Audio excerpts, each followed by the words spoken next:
사도 바울은 갈라디아 교회를 향한 편지의 마지막을 향해 달려나가면서 교회가 처해 있는 현 상황에서 그들에게 가장 필요한 것이 무엇인지, 어떤 의미에서는 지금까지 해왔던 이야기를 그럼 구체적으로 어떻게 너희가 교회의 상황 속에서 적용할 것인가, 처방전을 내리고 있습니다. 잠깐 정리를 해보면요, 갈라디아 교회가 처한 문제는 다른 복음이라 말하는 할례주의자들이 들어와서 교회를 어지럽게 하는 것이었습니다. 바울은 이에 대해서 투트랙으로 권면을 하면서 대응을 하는데, 먼저 거짓 복음을 전하여 미혹하는 자들에게는 심판이 있을 것을 강력하게 경고했습니다. 그런데 이들을 향한 권면은 상대적으로 짧고 간결합니다. 왜냐하면 어떤 의미에서 바울이 지금 갈라디아서를 쓰는 이유는 그들에게 있는 것이 아니라 갈라디아 교회를 위한 것이기 때문입니다. 다음으로 대부분의 지면을 할애하여서 바울이 갈라디아 교회를 위로하며 권면합니다. 그 권면은 여러 가지 말들로 표현할 수 있지만 한마디로 너희는 결국에는 복음 안에서 그리스도의 몸된 교회를 이루어낼 것이다 라는 것입니다.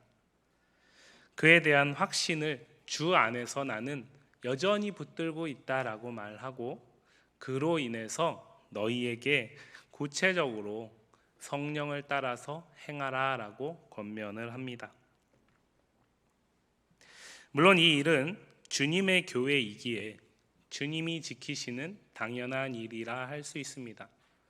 오늘 설교의 제목으로 설명을 드리면, 갈라디아 교회를 이 땅에 심으신 분은 주님이시기 때문에 그 주님께서 반드시 거두게 하셔서 이 땅의 불완전한 지상교회가 하나님의 거둠의 날 이후에 영원한 천상교회로 완성되도록 하신다라는 것이죠. 그럼에도 바울이 이에 대해서 대부분의 지면을 할애하는 것은 이를 확신하는 교회, 성도들이 그 확신 가운데서 힘써 이루어가야 할 것이 있기 때문에 그렇습니다. 앞선 6장 1절부터 5절 말씀에서 바울은 그러니 너희가 짐을 서로 지라고 말했습니다. 특별히 형제들이라고 부르면서 너희가 서로 짐을 지라고 말했습니다.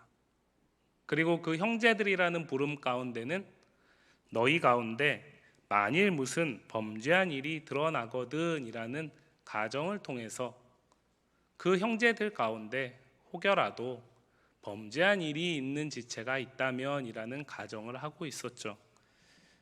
왜냐하면 바른 복음 위에 서서 교회를 이룬 갈라디아 교회가 미혹자들 가운데 다수는 아니지만 일부라도 넘어가고 있고, 또 그 파장들이 영향을 미치고 있었기 때문에 그렇습니다. 그래서 바울은 그럼에도 불구하고 형제들이라고 말을 하면서 서로 짐을 지라, 그리고 온유함으로 권면하라 라고 6장의 마지막 결론 부분을 시작을 했죠. 오늘 본문도 앞선 맥락에서 이어집니다. 근데 6절 말씀이 다소 좀 어색해 보입니다. 앞에 있었던 말씀과 연결고리가 없어 보입니다. 6절 말씀 한번 같이 읽어볼까요? 가르침을 받는 자는 말씀을 가르치는 자와 모든 좋은 것을 함께하라. 6절 말씀에서 말씀을 가르치는 자가 누구일까요? 우리는 쉽게 현대 교회에서 말씀을 가르치는 역할을 맡은 목사라고 생각을 합니다. 그런데 이 말씀은 1세기의 초대 갈라디아 지역에 있는 교회를 향한 편지입니다. 1세기 갈라디아 교회는 현대 교회와 같은 예배당에 주일에 모든 성도들이 모여서 예배드리는 형태를 취하지 못했습니다. 우리가 성경에서 만나는 지금 우리의 모습과 그래도 좀 비슷한 교회는 예루살렘 교회와 안디옥 교회 정도일 것입니다. 다른 대부분의 성경에 나오는 교회들은 그 지역 안에 가정교회들이 모여있는 연합체라고 할 수 있습니다. 그렇기 때문에 당연히 현대 교회에 있는 담임 목사가 있기 어렵습니다. 만약에 그렇다면 사도 바울이 이 편지를 쓸 이유가 없겠죠. 왜냐하면 그 교회에 그 담임 역할을 하고 있는 지도자가 있기 때문에 그 지도자가 그 역할을 하면 되는 것입니다. 그런데 그러하지 못했던 것이죠. 그래서 순회 사역자들이 있는 것이고 순회 설교자들이 있는 것이고, 그러나 늘 순회하는 자들이 늘 올 수 없기 때문에 그 안에서 리더들을 세우는 것입니다. 설명을 돕기 위해서 성경을 한 구절 찾아보겠습니다. 골로새서 4장 16절 말씀인데요. 이 편지를 너희에게서 읽은 후에 라오디게아인의 교회에서도 읽게 하고 또 라오디게아로부터 오는 편지를 너희도 읽으라. 사도 바울이 골로새 교회를 향한 편지의 마지막 말미에 이 편지를 내가 기록을 했는데, 우리는 이제 골로새서니까 골로새 교회라는 골로새 교회를 대상으로 한 편지라고 생각하기 쉬운데, 사도 바울은 이 편지를 쓰면서 골로새 지역에 있는 너희 가정교회들도 다 읽고 조금 떨어져 있는, 그보다 조금 떨어져 있는 근처에 있는 라오디게아인의 교회에서도 읽고, 그리고 이걸 읽음으로 끝나지 말고 서로 주고받으라 라고 얘기를 하는 것이죠. 그러니까 회람이라고 얘기를 합니다. 지금 우리는 교회에 와서 우리가 설교자를 통해서 하나님의 말씀을 듣지만, 초대 1세기 교회에서는 편지, 그러니까 구약 성경을 회람을 하거나 아니면은 지금과 같이 이 사도 바울과 같이 감옥에서 자신이 복음을 전했던 교회들의 소식을 듣고 그 가운데서 직접 갈 수 없는 상황 가운데서 편지를 보내서 그것을 읽게 함으로써 그 안에서 성령의 교통함 가운데 하나님의 뜻을 붙들고 그것을 따라 행함으로써 교회의 문제가 해결되게 하는 선택을 했던 것입니다. 이런 배경 지식을 토대로 생각을 해보면요, 6절에서 말씀을 가르치는 자는 갈라디아 지역의 가정교회에서 말씀을 가르치는 성도들 중에 리더의 역할을 맡은 자들이라고 할 수 있고, 또 이것을 오늘날 이 시대로 적용을 하면 우리는 종교개혁 이후에 모든 사람들에게 하나님의 말씀을 읽고 해석하고 적용할 수 있도록 성경을 중심에 둔 개혁교회입니다. 만인 제사장이라고 하죠. 그렇기 때문에 이것은 현대 교회의 목사에게만 국한되는 것이 아니라 하나님의 말씀을 가르치는 교사일 수도 있고요, 또 하나님의 말씀을 가르치고 나누는 리더, 구역장일 수도 있습니다. 그리고 모든 성도들이 다 말씀을 듣고 배우고 가르칠 수 있기 때문에 모든 성도들이라고도 할 수 있는 거죠. 그것을 말하고 있습니다.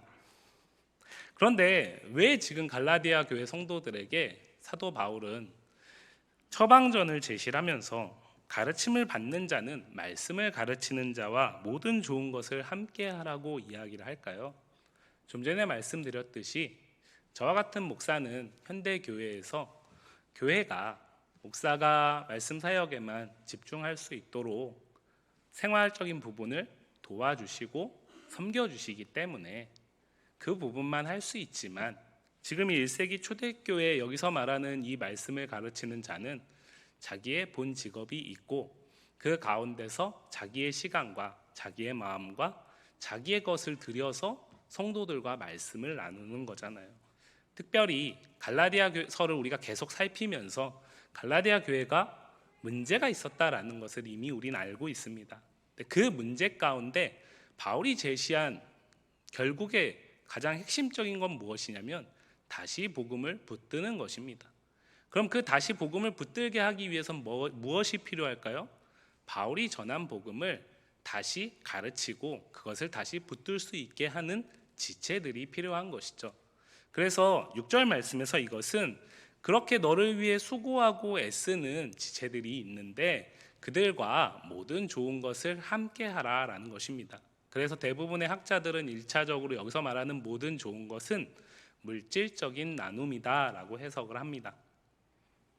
그런데 이 6절 말씀 이후에 7절부터 10절까지의 말씀을 보면 그것이 물질만으로 끝나는 것은 아님을 알 수 있습니다.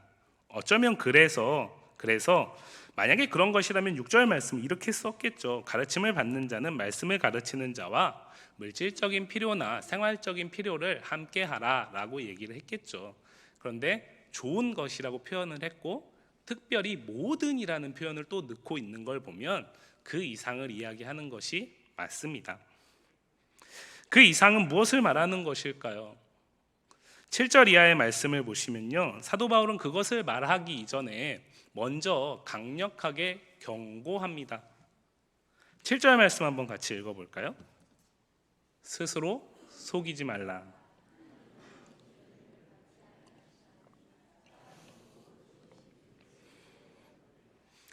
예, 바울은 심는 대로 거둔다라는 당연한 이치를 하나님이 어떤 분이신지와 연결시키고 있습니다.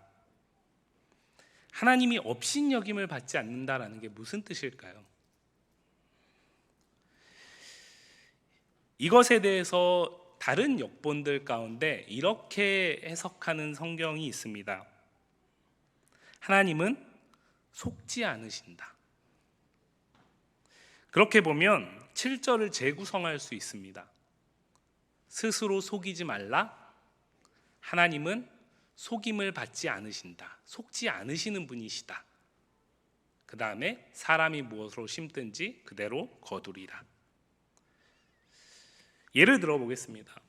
농부가 밭에 콩을 심었습니다.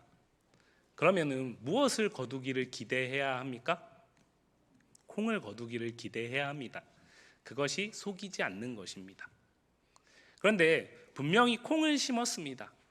콩을 심으면서 팥을 거두기를 기대하는 것, 그것은 속이는 것입니다.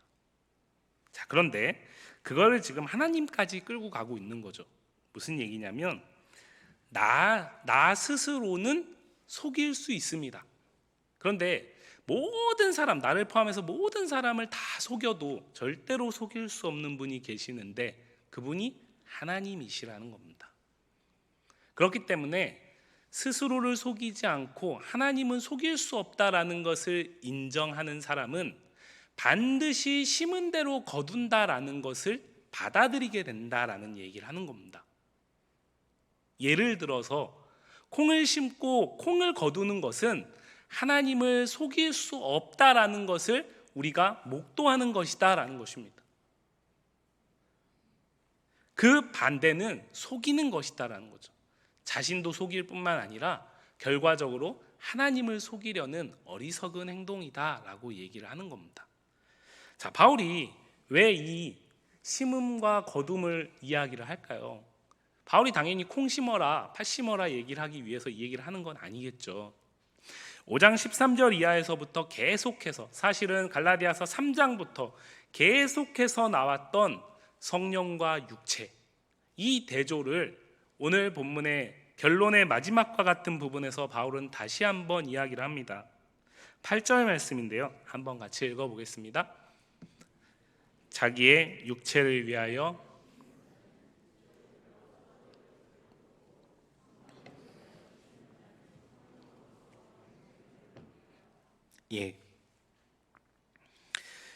육체를 위하여 심는 자는, 자기의 육체를 위하여 심는 자는 무엇을 거둔다고요? 육체로부터 썩어질 것을 거둡니다. 반면에 성령을 위하여 심는 자는 성령으로부터 영생을 거둡니다. 자, 그러면 자기를 속이는 자는 뭘까요? 자기의 육체를 위하여 심으면서 성령으로부터 영생을 거두기를 기대하는 것입니다. 하나님을 속이는 게 뭘까요? 자기의 육체를 위하여 심으면서 성령으로부터 영생을 거두기를 기대하는 겁니다. 근데 우리는 저 부분에서 갈라디아 교회 성도들, 그리고 이 편지를 쓰는 사도 바울, 그리고 2차적 독자인 우리는 나 자신에게도 속기도 합니다. 그렇죠? 그런데 절대 하나님은 속일 수가 없습니다. 그걸 하나님이 무엇으로 보이시느냐?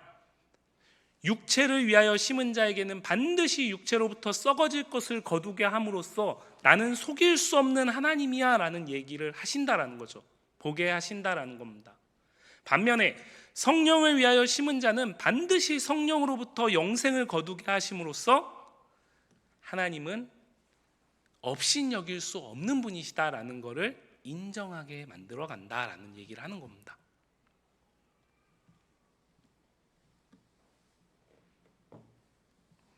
그리고 여기에서는 중요한 의미가 하나 더 들어가는데, 성경에서 이 심음과 거둠의 이 이미지를 참 많이 쓰는데 그 이유가 무엇이냐면 거두시는 이가 하나님이시기 때문에 그렇습니다. 그리고 그 거둠은 필연적으로 종말론적 심판과 연결이 되어 있습니다. 그럼 무슨 얘기일까요? 육체를 위하여 심었는지 성령을 위하여 심었는지는 언제 드러난다라는 것입니까? 하나님의 심판의 때에 반드시 드러난다라는 것입니다. 그러면은 심각해지는 거죠. 왜냐하면 육체를 위하여 심은 자가 하나님의 심판 때에 비로소 내가 무엇을 위하여 심었는지가 드러나게 되니까 후회해도 소용이 없는 겁니다. 하나님의 심판의 때 그냥 하나님은 속일 수 없는 분이다 라는 사실을 깨달았을 땐 이미 늦은 거예요. 한 걸음 더 나아가서 5장 13절부터 계속해서 이야기하고 있는 성령의 일, 육체의 일, 그것을 계속 대조하는 문맥 안에서 보면 5장에서 사도 바울은 갈라디아 교회를 향한 편지 가운데 이런 얘기를 했어요. 육체를 위하여 육체를 따라 육체의 욕심을 이루는 자, 육체의 소욕을 거스르지 못하는 자가 맺히는 열매, 그것을 육체의 일이라고 얘기를 했는데 19절부터 21절까지 나옵니다. 음행과 더러운 것과 호색과 우상 숭배와 주술과 원수 맺는 것과 분쟁과 시기와 분냄과 당짓는 것과 분열함과 이단과 투기와 술 취함과 방탕함과 또 그와 같은 것들이라. 그리고 나서 22절 이하에서는 성령의 열매를 이야기를 합니다. 열매는 성령을 심었을 때 거두게 될 때 보게 되는 거잖아요. 그러니까 분명히 이 문맥 안에서 봤을 때 사도 바울이 지금 성령을 위하여 심으라 그러면은 성령의 열매를 거둘 것이다 라고 얘기를 하는 것은 이것을 염두하는 게 분명히 맞습니다. 우리가 너무나 잘 아는 말씀이죠. 갈라디아서 5장 22절과 23절 말씀 한번 같이 읽어보겠습니다. 오직 성령의 열매는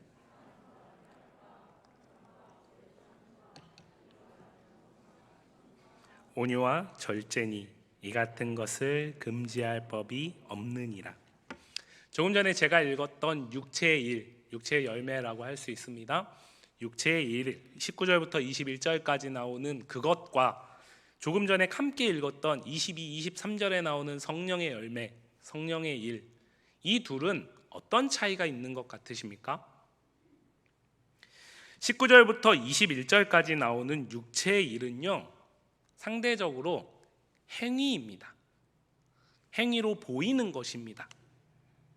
그런데요, 22절과 23절에 나오는 성령의 열매는 추상적입니다. 이것이 추상적인 이유가 무엇이냐면 성령이 인격적인 분이시기 때문에 그렇습니다. 다시 말씀드려서 이 성령의 9가지 열매는 인격, 조금 더 우리가 익숙한 표현으로 바꾸면 성품과 연관이 되어 있는 것들입니다. 자, 그러면 육체를 위하여 심는 자가 거두는 육체의 일, 이걸 안 하려면 이거를 끊어야 되는 거잖아요. 그죠? 근데 성령을 위하여 심는 자가 거두는 열매는 성품과 인격이라고 그랬습니다. 자, 이거는 눈앞에 딱 볼 수가 없는 것들이죠. 가령 예를 들어서 담배를 피는 분이 계시는데 담배를 피는 것을 멈춰야 되겠다, 이것이 성령을 위하여 심는 것이 아니다, 나는 지금 육체를 위하여 심어서 담배를 피는 일을 하고 있다, 그래서 이거를 끊는다면 그것은 그냥 결심과 의지만 있으면 가능한 겁니다. 그리고 누구나 다 볼 수 있는 거죠. 그런데 성령을 위하여 심었을 때 맺혀지는 성령의 열매, 이 9가지의 성품, 사실은 하나죠. 이것은 당장 보이지가 않습니다. 그리고 다른 사람들에게 잘 띄지 않기 때문에 우리가 성경에 있으니까 성령의 열매 중요하다라고 말을 하지만 실상 신앙생활 안에서 우리가 이 열매를 맺기 위한 수고들은 그렇게 많지 않습니다. 그리고 우리가 이 열매를 맺으려고 하면 그 결과를 보기까지 상당히 오랜 시간이 걸리잖아요. 그러니까 쉽지 않은 일입니다. 그럼에도 불구하고 사도 바울은 지금 갈라디아 교회를 향해서 바로 이 성령을 위하여 성령을 따라 성령을 심어야 된다라고 이야기를 하는 겁니다. 계속해서 대조를 하는 이유는 양자택일을 해야 된다는 얘기가 아니라 너희는 예수 안에서 예수를 구주로 영접하고 교회됨으로써 이미 성령이 너희와 함께하는 자들인데 어찌하여 성령으로 시작하여 육체로 마치려느냐라는 그 얘기는 성령으로 시작했으니까 성령으로 거둬야지라는 얘기잖아요. 그러니까 그 길을 계속 걸어가라는 얘기를 하는 거잖아요. 그러니까 이 대조들은 너희는 성령을 따라 행해야 된다, 너희는 성령을 위하여 살아야 된다, 너희는 성령의 열매를 맺는 삶을 반드시 살아내야 된다라는 강력한 사도 바울의 촉구입니다. 갈라디아 교회를 향한 강력한 촉구입니다.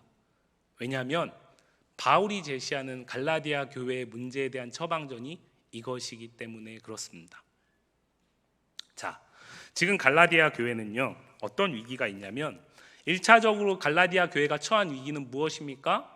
서두에 설명드렸던 다른 복음이라고 얘기하는 사실은 가짜, 성령으로 시작했는데 율법으로 마치게 하려는 미혹자들이 갈라디아 교회를 지금 공격하고 있는 것입니다. 그런데 바울이 진짜 더 염려하면서 많은 지면을 할애하는 데는 어디에 있습니까?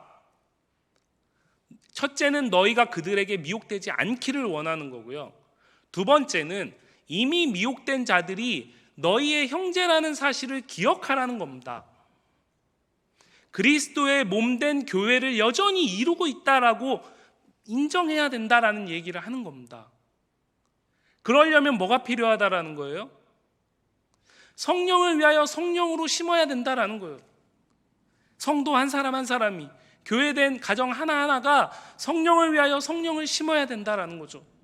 그러니까 사실은 물질적인 나눔보다 훨씬 더 중요한 거를 지금 모든 좋은 것 안에 넣고 있는 겁니다.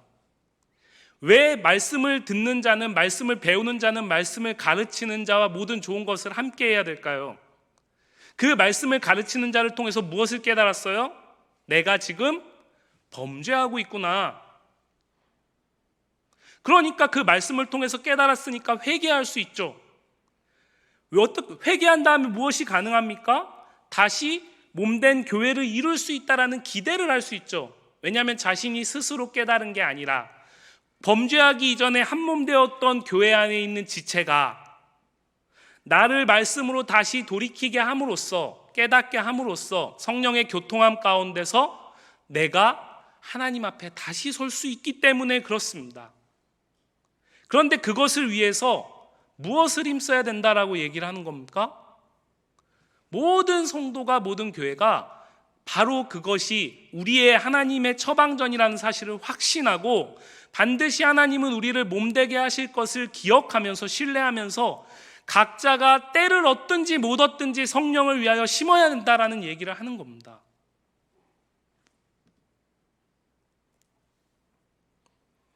그런데 사도 바울도 이거 어려운 거 알고 있습니다. 나는 지금 여기에 있지 않고 다른 곳에 있으니까 강 건너 불구경하듯이 원론적인 이야기를 하지 않습니다. 바울도 이거 어려운 거 너무나 잘 알고 있습니다. 그래서 9절 말씀에서 이렇게 말하고 있어요. 우리가 선을 행하되 낙심하지 말지니 포기하지 아니하면 때가 이름에 거두리라. 여기서 말하는 선은 무엇일까요? 성령을 위하여 심는 겁니다. 우리가 성령을 위하여 심는 겁니다. 그런데 성령을 위하여 심는 열매는 너무나 더디게 맺혀져요. 당장 갈라디아 교회 성도들 가운데 이 편지를 읽은 누군가가 성령을 위하여 심었어요. 그래서 형제들과 지체들을 돌이키고 가르치고 좋은 것을 함께 하려고 애쓰고 수고합니다. 그러면 당장 그 사람이 뒤집어질까요? 그렇지 않습니다. 담배 끊는 건 가능합니다. 담배를 숨기거나 담배를 못 사게 하거나 담배를 잘라버리거나 하면은 가능하죠. 그러나 이것은 그렇게 안 되는 겁니다. 그렇기 때문에 사도 바울이 이렇게 얘기를 하죠. 그것을 행하되 낙심하지 말아라. 낙심하지 않는다. 다른 성경은 이렇게 해석을 했습니다. 지치지 말아라. 농부가 심습니다. 심어도 소용이 없다라는 생각이 들면 더 심을 수 있을까요? 없을까요? 못 심습니다. 그때 무엇이 찾아오죠? 낙심이 찾아오죠. 근데 그때 다시 심으려면 어떻게 해야 됩니까? 거기에서 주저앉고 지치지 않아야 됩니다. 성령을 위하여 심는 건 당장 되는 게 아닙니다. 그 결과를 열매를 당장 딸 수 없습니다. 그렇기 때문에 낙심하지 말아야 합니다. 지치지 말아야 합니다. 그리고 어떻게 해야 돼요? 포기하지 않아야 합니다. 포기하지 않아야 합니다. 한마디로 낙심하지 말고 포기하지 않는 건 참고 또 참고 또 참는 겁니다. 오래 참음이 성령의 열매잖아요. 우리와 함께하는 성령이 이미 그 일을 할 수 있도록 우리와 함께 하시기 때문에 너희는 지치지 말고 포기하지 말고 성령을 위하여 심는 선한 일을 계속 감당해야 된다라는 얘기를 하는 겁니다. 왜요? 주님이 반드시 완성하실 것이니까요. 주님이 반드시 교회됨을, 몸된 교회를 이루게 하실 것이니까요.